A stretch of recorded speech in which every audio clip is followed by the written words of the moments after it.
আসসালামু আলাইকুম। প্রিয় দর্শক, নির্বাচনের বলতে গেলে আর মাত্র 10-11 দিন এবং প্রচারণা তো শেষ হয়ে যাবে একদিন আগেই। সেই হিসেবে 10 দিন ধরতে পারেন। এখন নানা ধরনের প্রতিশ্রুতি আগে চলেছে, যেটা আগে মনে করেন প্রতিপক্ষের ব্যাপারে নানা ধরনের অনুযোগ হয়েছে। প্রতিপক্ষের বিরুদ্ধে নানা ধরনের গালিগালাজও মৃদুভাবে হয়েছে, আমরা দেখেছি। এবং নিজেরা কি কি করতে পারবেন সেটা বলা হয়েছে। বিভিন্ন প্রলোভন দেখানো হয়েছে, অলৌকিক নানা ধরনের প্রলোভন দেখানো হয়েছে, আমরা এগুলো দেখেছি। প্রলোভনগুলি দেখানো হয় মানুষকে আকৃষ্ট করার জন্য, যে আমাকে ভোট দিলে এটা পাবেন, ওটা পাবেন, আমি বেহেশতের টিকিট দিয়ে দিব আপনাকে, ইহকাল পরকালের সমাধান হয়ে যাবে সব, এগুলো তো আমরা শুনেছি। আবার এর বিপরীতে আমি বিএনপিরও কিছু প্রতিশ্রুতি দেখেছি। তো বিএনপির প্রতিশ্রুতি খুব বেশি একটা না, কয়েকটা দেখেছি। তারা ফ্যামিলি কার্ড দেবে, তারপরে তারেক রহমান সাহেব শুরুর দিকেই বললেন উনি করাল বস্তিতে বস্তিবাসীদের জন্য ফ্ল্যাট দেবেন, এগুলো প্রতিশ্রুতি হয়েছে। আমি বরাবরই বলেছি যে প্রতিশ্রুতি আপনি যতই দেন সেগুলো বাস্তবায়নযোগ্য কিনা, মানে একটা সরকার সে সমস্ত প্রতিশ্রুতি বাস্তবায়ন করতে পারবে কিনা, সেটা একটা গুরুত্বপূর্ণ বিষয়। এবং আমাদের দেশের মানুষরা না সেগুলো সহজেই বের করে নিতে পারে যে আদৌ কি এটা বাস্তবায়নযোগ্য। বস্তিতে যে ফ্ল্যাট দেওয়া, এটা আমার কাছে বাস্তবায়নযোগ্য মনে হয়েছে।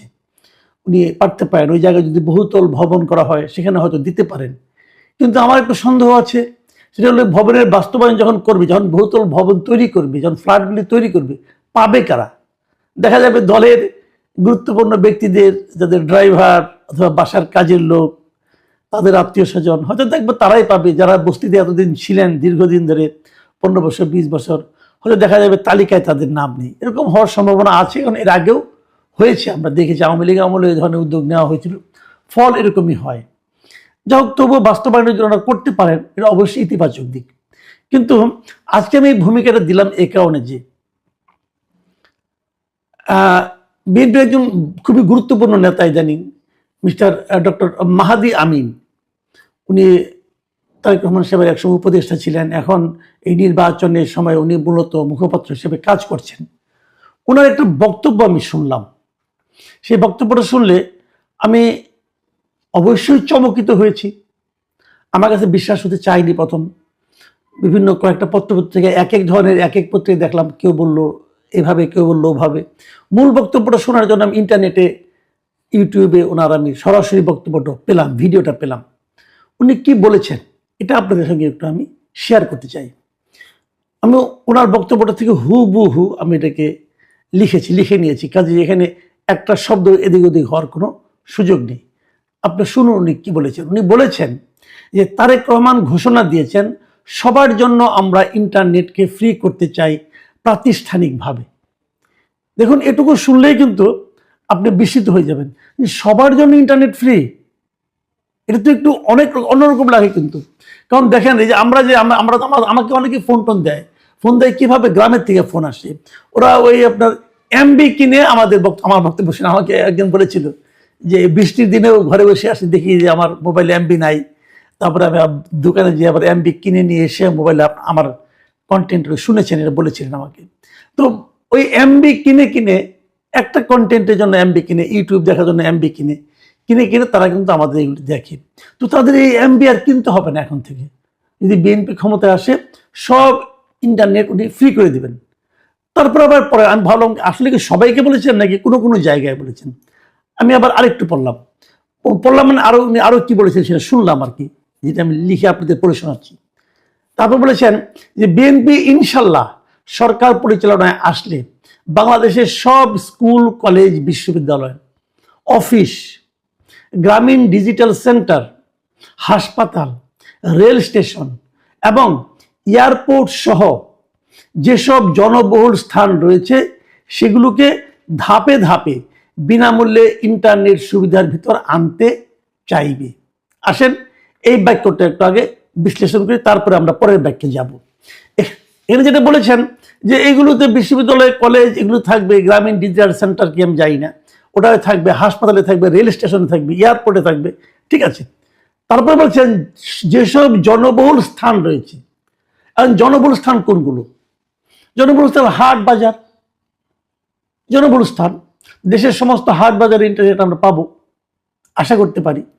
এবং ঢাকা শহরে তো আপনি যেখানে যাবেন সেটাই জনবহুল স্থান, ঢাকা শহরটাই তো একটা জনবহুল স্থান। ঢাকা শহরে সব জায়গায় থাকবে, থাকবে তো থাকবে। সবগুলিতে ধাপে ধাপে বিনামূল্যে ইন্টারনেট সুবিধার ভিতরে আনতে চাইবে। এখানে আবার একটুখানি কথার মারপেচ কিন্তু আছে। মারপেচ যেমন একটা মারপেচ হলো ধাপে ধাপে, মানে একদিনে না, হয়তো ক্ষমতা আসার পর শুরু করবে, এই ধাপ শেষ হতে হতে 5 বছর চলে যেতে পারে, কিন্তু তারপর শেষ হয়তো হবে না, তখন হয়তো বলবে যে আরো 5 বছরের জন্য দেন, আমাদের ধাপ এখনো শেষ হয় নাই। ধাপে ধাপে যে পরবর্তী 5 বছর অথবা 15 বছরে হয়তো ধাপে ধাপে শেষ হবে। যাক, একটু মারপেচ এখানে আছে। তারপরে আবার শেষের দিকে দেখেন কি বলেছে, যে ইন্টারনেট সুবিধার ভিতরে আনতে চাইবে, আনতে পারবে বলে নাই, তারা আনতে চাইবে, ইচ্ছা থাকবে, কতদিনে করবে জানি না। ওকে, আসেন তারপরে উনি কি বলেছেন শুনি আমরা একটু। তারপরে বলেছেন যে আমাদের মূল উদ্দেশ্য দেশের মানুষ যেন সহজে তথ্য এবং আধুনিক সেবা পেতে পারে, যারা বিভিন্ন ধরনের কর্মসংস্থানের সঙ্গে জড়িত, নিজেরা উদ্যোক্তা হিসেবে গড়ে উঠেছেন, ওনারা যেন ফ্রি ইন্টারনেটটুকু পেয়ে যার যার অর্থনৈতিক কর্মকাণ্ডকে আরো শানিত করতে পারে। এই জায়গাটা এসে কিন্তু উনি পুরাই আসলে ব্যাপ্তিটা প্রকাশ করেছেন। কি বলেছেন, যে যারা নাকি বিভিন্ন রকম কর্মসংস্থানের সঙ্গে জড়িত, যেমন ধরুন আমি নিজেও কিন্তু একটা কর্মসংস্থানের সঙ্গে জড়িত, যার সঙ্গে ইন্টারনেট জড়িত আছে। এই যে আমি কথাগুলি বলি, এটা কিন্তু ইন্টারনেটের মাধ্যমে আমি আপ করি। হ্যাঁ, আমার একটা ইন্টারনেট দরকার পড়ে, তাহলে আমি যেহেতু আমি তো নিজেই স্বাবলম্বী ভাবে কর্মসংস্থানটা করি আর কি, আমি কোনো চাকরি করি না, সেহেতু এইটা কাজটা করতে গেলেও আমি যে ইন্টারনেটটা আমার লাগবে, এই ক্ষেত্রে সরকার আমাকে বিনামূল্যে দিবে। এটা কিন্তু আমার জন্য খুবই আনন্দের, এবং এটা যদি নিশ্চিত হয় আসলে আমি কিন্তু এই একটা কারণেই বিএনপিকে ভোট দেব। আমি দেবো, আপনার কি খবর আমি যাই না। তারপর বলেছেন সুতরাং আগামীর বাংলাদেশ ইনশাল্লাহ ইন্টারনেট হবে সবার, এটাই বিএনপির অঙ্গীকার। এখন আমি ব্যাপারটা পুরো বিষয়টাকে নিয়ে একবারে বলি, সেটা হলো সারা দেশে ওনারা ইন্টারনেট দিবেন, এটাই মূলত উনি বোঝাতে চেয়েছেন। যারা ব্যবসা বাণিজ্য করেন, যারা ইন্টারনেট ভিত্তিক ব্যবসা করেন, ইন্টারনেট ভিত্তিক স্টার্ট আপ করেছেন, ওদের সবাইকে ওনারা ইন্টারনেট দিবেন এবং ফ্রি অফ কস্ট। এই জন্য আমাকে কোনো পয়সা দিতে হবে না, ধাপে ধাপে দিবেন। আমি মিস্টার মাহাদি আমিনকে বলি, ভাই হিসাব করছেন কত টাকা লাগবে? একটু হিসাব করে দেখেন। ওকে, হিসাব না হয় পরে করবেন। সাফল্যের ইতিহাসটা একটু ঘাটছেন, পৃথিবীর কয়টা দেশ এই মুহূর্তে তার দেশের জাতির জন্য ইন্টারনেট দিতে পারে ফ্রি? আপনাদের কোনো হিসাব আছে? যোগাযোগ করেছেন? আমি আপনাকে একটু ধারণা দিই, আপনি নিশ্চয় স্টাডি করেছেন। পৃথিবীতে প্রথম দেশের সমস্ত মানুষের জন্য প্রথম ইন্টারনেট দিয়েছে এস্তোনিয়া। এটা 2020 সালে তারা 2000 সালে এটা স্টার্ট করেছে, তারা 2000 সালে স্টার্ট করেছে, সারা দেশকে ইন্টারনেটের আওতায় নিয়ে এসেছে এস্তোনিয়া। ছোট্ট একটা দেশ ভাই, পপুলেশন একটা ফ্যাক্টর, আয়তন একটা ফ্যাক্টর। ছোট ছোট জায়গায় তো অনেক জায়গায় এয়ারপোর্টে ইন্টারনেট ফ্রি আছে, ছোট্ট একটা জায়গায় কিন্তু এয়ারপোর্ট, তাও পৃথিবীর সব এয়ারপোর্টে ইন্টারনেট ফ্রি নাই, অনেক ঝামেলা আছে। তো কিভাবে পারবেন? সিঙ্গাপুরে ইন্টারনেট ফ্রি আছে, সিঙ্গাপুর অত বড় দেশ, আমাদের মিরপুরের সমান হবে। সিঙ্গাপুর পুরো দেশটা আমাদের মিরপুরের সমান হবে। সিঙ্গাপুর তো আমার ঢাকা শহরের সমান না, সিঙ্গাপুরের পপুলেশন কি আমার ঢাকার সমান হবে বলেন? হবে না তো ভাই। আপনি পুরো দেশে হিসাব করছেন কিছু? আমি আপনাদের একটা ঘটনা বলি। 2019 সালে, মানে 2020 সালে যখন আপনার দিল্লিতে বিধানসভা নির্বাচন হয়, তখন ওখানকার খুবই জনপ্রিয় যিনি প্রধানমন্ত্রী ছিলেন আর কি, আম আদমি পার্টির আপনার অরবিন্দ কেজরিওয়াল, উনি কিন্তু বলেছিলেন যে ওনারা ফ্রি ইন্টারনেট দিবেন, ওনাদের দেশকে দিবেন। এবং সেটা দিতে যে ওনারা কি করেছিলেন, ওনারা একটা প্ল্যান করেছিলেন, আমি প্ল্যানটার সম্পর্কে আমি জানি, এই জন্য আমি বলছি। ওনারা একটা প্ল্যান করেছিলেন যে ওনারা পুরো দিল্লিকে কভার করে ওনারা 11,000 হটস্পট করবেন। মানে 11,000 জায়গায় বড় রাউটার বসাবেন আর কি।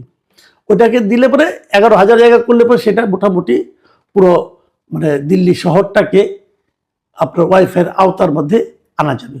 এর মধ্যে 4,000 হটস্পট লাগানো হবে বিভিন্ন বাস স্ট্যান্ডে, বিভিন্ন এরকম জনবহুল জায়গায়, আর 7,000 থাকবে দিল্লির বিভিন্ন জায়গায়, মানে একটা স্পেস ধরে ধরে ধরে ধরে, যাতে নাকি পুরো দিল্লিটা কভার হয়। এটা ওনারা করেছিলেন। এবং তারপরে আরও একটা কথা বলেছিলেন, এই যে হটস্পটগুলি থাকবে এখানে প্রতিটা জায়গাতে 15 জিবি করে ডেটা মিলবে। 15 জিবি, খুব বেশি ডেটা না কিন্তু 15 জিবি।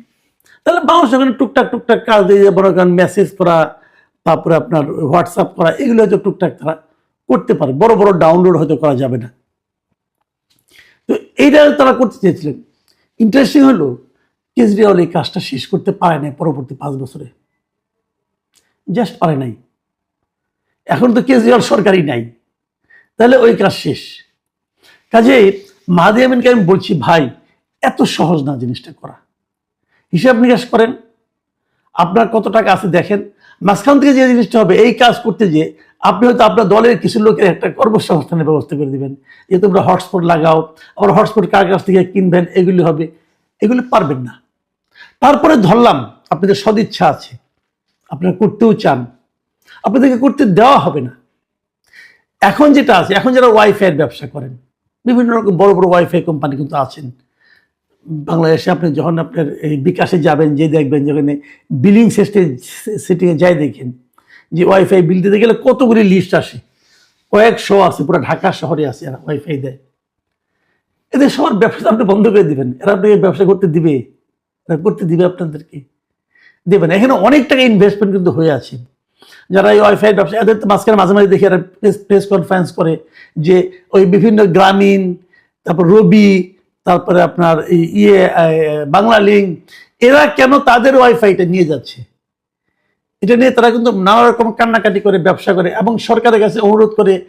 এই সরকার আবার ওই গ্রামীণদের ব্যবসা পাইয়ে দেওয়ার জন্য ওই সমস্ত যারা নাকি ওয়াইফাই তার সহ ওয়াইফাই করে, তাদের ব্যবসার ক্ষতি হয়ে যাচ্ছে, কিন্তু তাদের কথা সরকার শুনছে না। এরকম নানা ধরনের কথা কিন্তু আমরা প্রতিনিয়ত শুনি। আমিও দু একটা এরকম মিটিংয়ে গিয়েছিলাম, আমার যাওয়ার ভাগ্য হয়েছিল, তাদের দুর্ভাগ্যের কথা শুনতে হয়েছিল আমাকেও। তো এই গ্রামীণ, রবি অথবা বাংলা লিঙ্ক, এদের মতো প্রতিষ্ঠান আপনাদেরকে এই কাজটা করতে দিবে?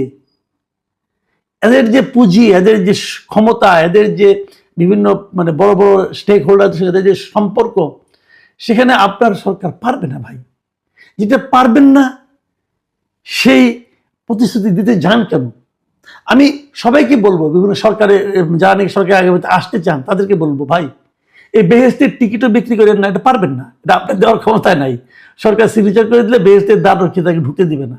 এটা যেমন সম্ভব না, এই ওয়াইফাইটা লজিক্যালি সম্ভব।